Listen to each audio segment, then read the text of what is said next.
week-end. Tout l'été, nous allons prendre le large pour une destination estivale.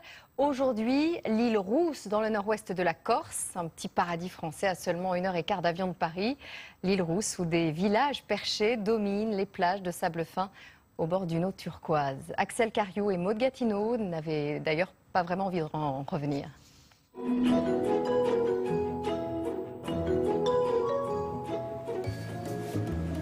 Les noms sont parfois trompeurs. En réalité, l'île Rousse n'est pas une île, mais une commune du bord de mer, au nord de la Corse, nichée au pied de la colline de Monticello. Au XVIIIe siècle, Pascal Paoli, son fondateur, voulait en faire une cité plus puissante que Calvi, sa grande voisine. Et voici le symbole de cette puissance, le marché couvert et ses 21 colonnes. C'est là que commence notre week-end. Ça tombe bien, on a déjà faim. Alors qu'est-ce que vous me conseillez? Vous avez le lonzo qui est maigre avec du gras autour et vous avez la cope qui est persillée. La charcuterie corse, François en parlerait pendant des heures et vous vendrez tout son étal. Mais c'est pas bon pour... Non, c'est bon, Mais soyons raisonnables, optons pour un modeste saucisson. Un peu plus loin, Marika, la fromagère, nous tente un piège comme à tous les touristes. Il faut être accroché quand même. Hein. Avec un petit peu Il est sévère quand même, hein, celui-là. Ah oui. Il a affiné combien de temps? Comme c'est tous les restes de fromage, il y a plusieurs mois. Après avoir passé l'épreuve, le brocciu, le chèvre corse, enchante nos papilles, tout comme la tome de pays. Ah oui, ça c'est bon aussi. On va peut-être prendre ça pour le pique-nique. Pour nous, ce sera donc un morceau de tome, auquel nous ajouterons un melon et des nectarines gorgées de soleil. Un pique-nique de luxe pour 6 € par personne, avec en prime un air d'accordéon gratuit. L'estomac rempli, il nous faut maintenant un véhicule. Il n'y a pas d'embrayage. Il n'y a pas d'embrayage, c'est comme une auto-tamponneuse. C'est parti, on va essayer de ne pas faire d'excès de vitesse. Oula. Ce mini 4x4 un peu capricieux coûte 150 € les 24 heures. Il sera parfait pour affronter des routes sinueuses et pas toujours goudronnées. Voilà le village de Pigna. Cheveux au vent, direction nos incontournables. Tout autour de l'île Rousse, des villages médiévaux suspendus à des pitons rocheux comme des nids d'aigle. Pigna est sans doute le plus beau, une centaine d'habitants l'hiver, mais 7 fois plus de touristes tous les jours chaque été. Ici, on se perd dans des ruelles étroites aux volets colorés. Derrière chaque façade ou presque, travaille un artisan.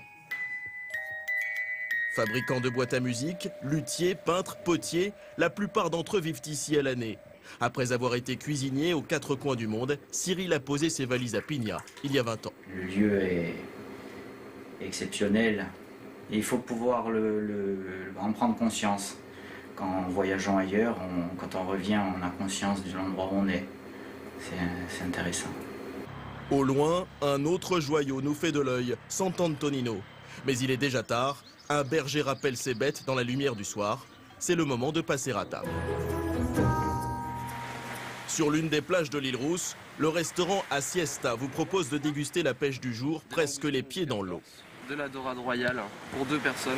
Pour nous, ce seront 2 beaux rougets et un verre de vin, 32 € par personne. 3, 1. Alors, pour limiter le budget, nous passons du rouget aux sardines. Montage de la tente un peu compliqué, mais l'on finit toujours par s'en sortir. Le lendemain matin, c'est décidé, nous mettons les voiles. Pour 50 € par personne, le club nautique vous initie au catamaran le temps d'une matinée, quel que soit votre niveau ou votre âge. Donc là, on a réglé nos voiles, on est travers au vent, ça veut dire qu'on a le vent qui arrive perpendiculairement au bateau. Sur une eau turquoise, Pierre nous emmène découvrir l'îlot de la Pietra, dominé par le phare du même nom. Tout autour, les rochers sont appelés les îles Rousses en raison de leur couleur cuivrée.